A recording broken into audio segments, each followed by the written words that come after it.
Ka bixitaankii Cristiano Ronaldo ee Real Madrid sanadkii 2018 waxa uu ahaa mid naxdin weyn ku noqday taageerayaasha kubadda cagta. Inkasta oo uu ahaa gooldhaliyaha ugu sarreeya taariikhda kooxda Real Madrid, haddana dhowr arrimood oo isbiirsaday ayaa keenay in uu u wareego kooxda Juventus. Haddaba, waxaan idinkaga soo diyaariyay sababihii ka dambeeyay ka bixitaankiisa Real Madrid.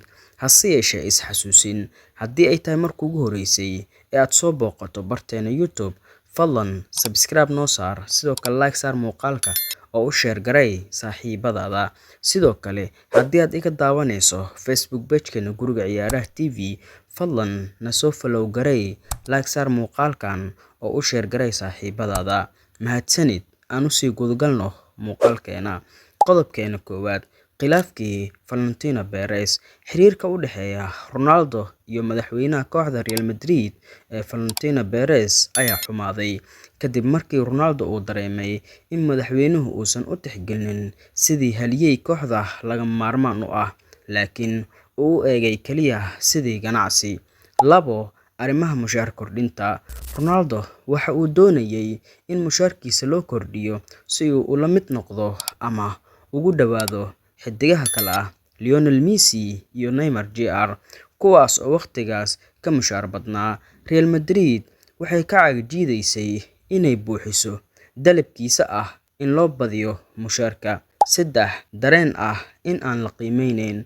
Ronaldo waxa uu marar badan sheegay inuusan kooxda ka dhex dareemeynin jacaylkii iyo qadarintii uu mudnaa, gaar ahaan markii ay soo baxeen wararka sheegayay in kooxdu ay dooneyso inay beddelkiisa keento kooxda. 4. Dhibaatada canshuuraha Spain. Xilligaas Ronaldo waxa uu wajahayay dacwado dhanka canshuurta ah oo kaga yimid dowladda Spain. Ronaldo waqtigaa waxa uu dareemay in kooxdu aysan si buuxda u garab istaagin dhibaatada sharciga ah, taas oo ku dhalisay in uu dalka isaga baxo. 5. Doonistiisa tartanka cusub. Kadib markii uu ku guuleystay 4 koob oo Champions League ah muddo 5 sano gudahood ah, Ronaldo waxa uu dareemay inuu wax walba la soo qabtay Real Madrid. Sidaa darteed, waxa uu doonayay inuu tuso adduunka inuu horyaal kale iyo koox kale ku guuleysan karo koobab kale oo waaweyn. 6. Baxnaanintii Zinedine Zidane.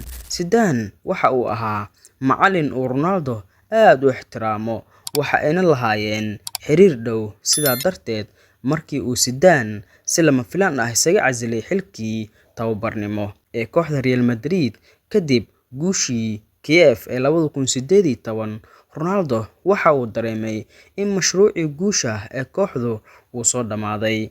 7. Taageerada Juventus ee Turin. Kulankii dhexmaray Real Madrid iyo Juventus ee Champions League 2018, Ronaldo waxa uu dhaliyay gool pixel kick ah. Taageerayaasha Juventus ayaa u istaagay oo u sacabtumay, taas oo aad u taabatay Ronaldo qalbigiisa, kuna dhalisay rabitaanka ah inuu u ciyaaro kooxdaas. 8. Ballanqaadkii Andrea Agnelli.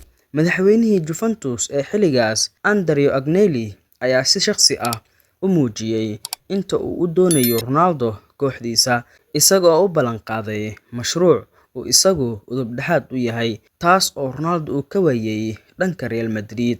9. Hoos u dhac qiimaha lagu iibsan karo. Real Madrid waxay hoos u dhigtay lacagtii lagu burburinayay qandaraaskiisa oo markii hore ahayd 1 bilyan oo euro, iyadoo laga dhigay 100 milyan oo kaliya. Ronaldo waxa uu tallaabadaas u turjumay in kooxdu ay diyaar u tahay inay iska iibiso.